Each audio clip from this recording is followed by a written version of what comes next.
Hello everyone, I'm Aaron, a birding naturalist. Welcome to my channel. And welcome to the February A Birding Naturalist 2024 Monthly Nature Challenge. So, what's February going to be? Let's talk about spark birds.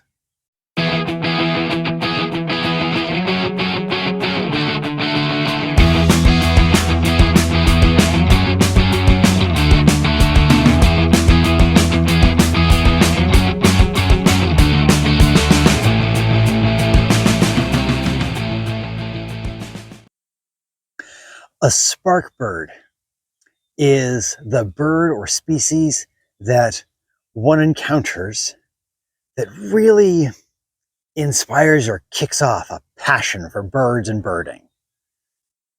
So different people have different sort of moments, different memories that they have, different encounters that they had with a bird that just like hit them and pow, open their minds to birding.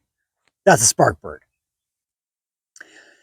Since it is February, February is the month of Valentine's Day and love and whatnot, I thought that it would be a good month to talk about love of birding and where love of birds and birding comes from.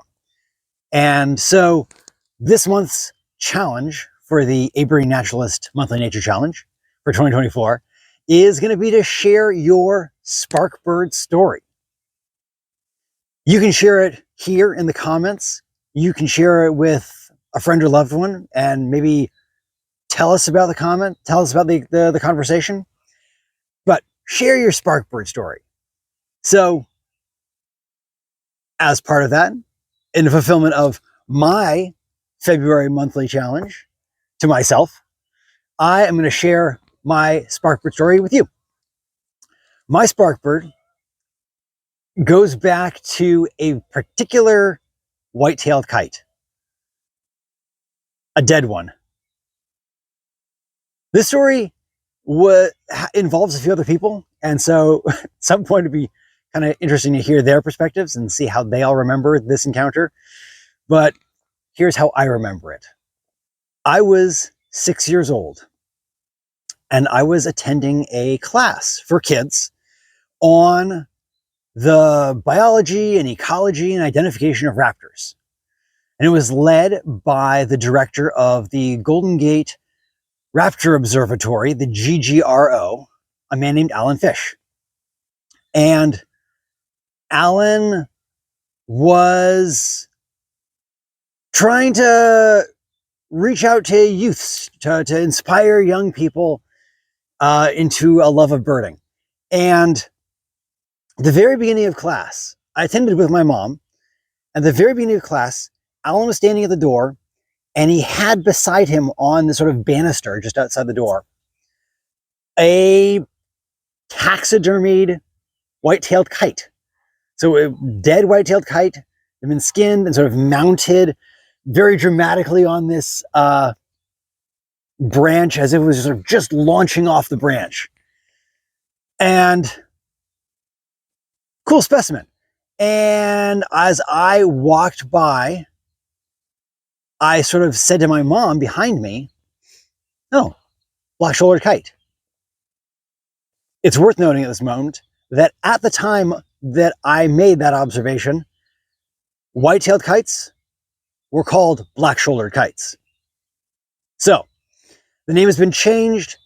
Black-shouldered kite is still a kite, but it's in Eurasia. It's not in North America at all.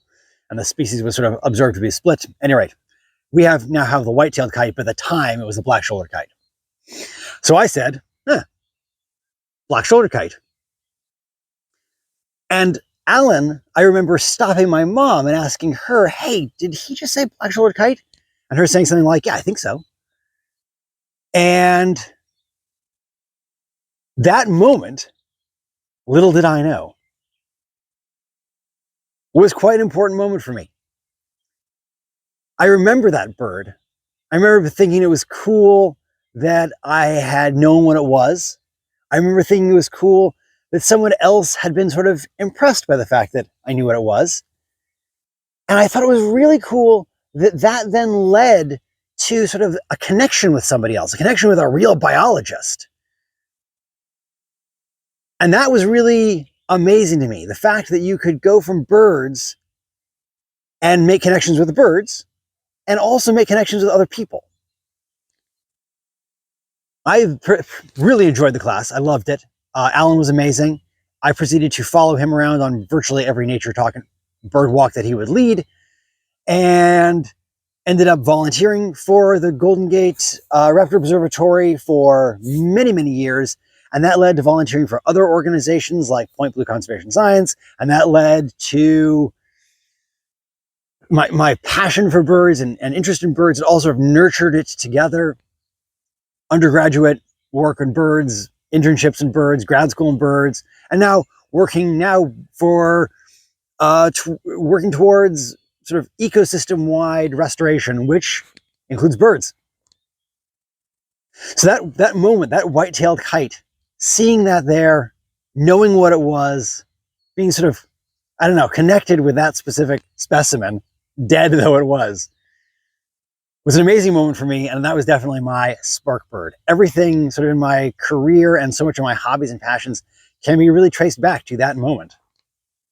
So, Alan, thank you very much, if you're watching this. And to everyone else, I really look forward to hearing what your spark bird stories are. So yeah, sometime in the month of February, go leave a comment, share a story, and let us know what your spark bird is. Also, if you're curious about January's Nature Challenge, I'll leave a link in the description below.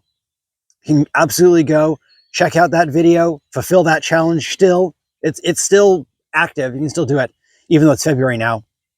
So yeah, I hope you enjoy that. I hope you have some fun with that one too.